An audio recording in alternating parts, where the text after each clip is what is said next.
各位同学，大家好。我们用这个短片呢，来给大家简单的介绍一下，在电路原理课程里面如何使用仿真软件。在电路原理里呢，有很多仿真软件是免费的，可以让你来下载和使用。那么，如果说你使用的是 Windows 平台呢，我们有两个推荐。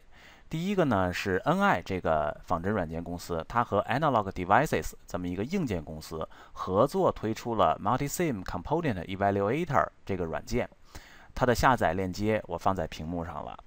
另外一个呢是 Tina 这个仿真软件公司和 TI 这个硬件公司，他们推出了 Tina TI 这个仿真平台，它的下载链接我也放在屏幕上了。那么如果说你用的是 Mac 或者 Linux 系统呢，那么你也有很多其他的选择，这些软件的下载链接我也放在这个屏幕了。在这学期的课程里呢，我们将主要以 Multisim 为主，给大家介绍仿真软件是如何在电路中发挥重要作用的。好，这就是 Multisim 的窗口。那么它跟绝大多数的 Windows 软件一样啊，都有菜单栏，都有普通的快捷按钮。那么比较特殊的呢，它有一大堆的元件放置快捷按钮，还有这边有一大堆的仪器放置快捷按钮，还有这儿有一个开关。那我们现在就来给大家做一个例子啊，告诉大家怎么在 Multisim 里绘制并且仿真一个电路。这个例子呢，包括2个电压源和2个电阻。那我们现在就先来放置元件啊，在这里啊，点开，这是一个放置电源，我们选择电源，选择直流电源，点 OK， 就在这里放一个，它缺省值就是12伏。我们呢再放另一个。当然了，每一个电路都需要有一个 D 或者说是一个参考点，我们需要选择一个放在这里。除了2个电源之外呢，我们还要放置2个电阻，在这里选择 Basic， 选择 Resistor。那么这里有很多电阻值可以供你选择啊，我们就选择它缺省值1K 的1KO 的一个电阻，再选择另一个。那么元件放置完了，我们就把这个窗口关掉。接下来我们就来连线啊，在 Multisim 里连线是比较直观的啊，把鼠标移动到一个接线端，点击左键，再移动到另一个接线端，点击左键，就自动连成了一条线。类似的，我们把所有元件都连成线。当然，如果说你觉得它缺省的连线不美观，你还可以拖动啊，让它美观，还可以拖动元件啊。把所有的元件都连好了以后呢，绘制就完成了。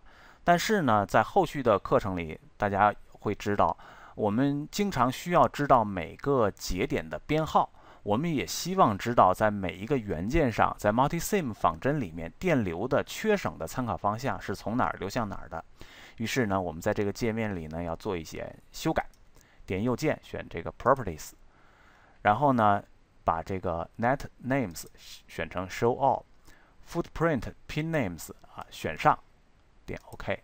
大家就可以看到，所有跟 D 相连的点都是0节点，或者说是参考点，其他的有1、2、3的编号。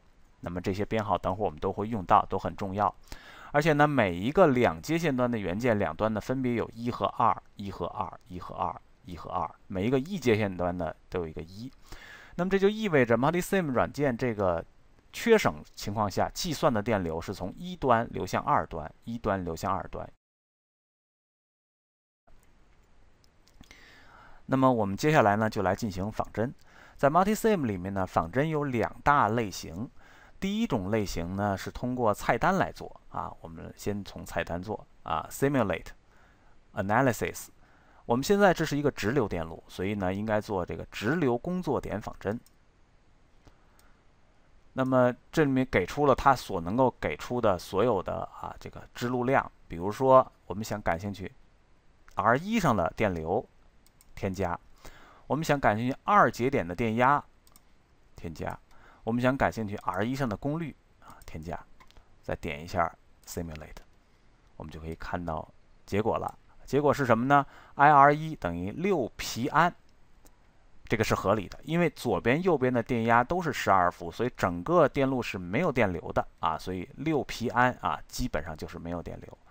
PR1 是0瓦，这也是合理的。V2 节点的电压是12伏，这也是合理的，因为整个电路都没有电流，所以这儿全是12伏啊。那么这就印证了我们的初始的假设啊。那么这是第一种这个分析。另外一种分析呢，是利用右侧的这个测量仪器啊。我们今天要用到的两个，一个是万用表，另外一个是电流探头。我们把它分别都放在好了。先说这个万用表，万用表打开它有很多选项，可以测电流、电压、电阻和 dB 值，可以测量交流和直流。我们今天呢，主要是看直流的电压和电流啊。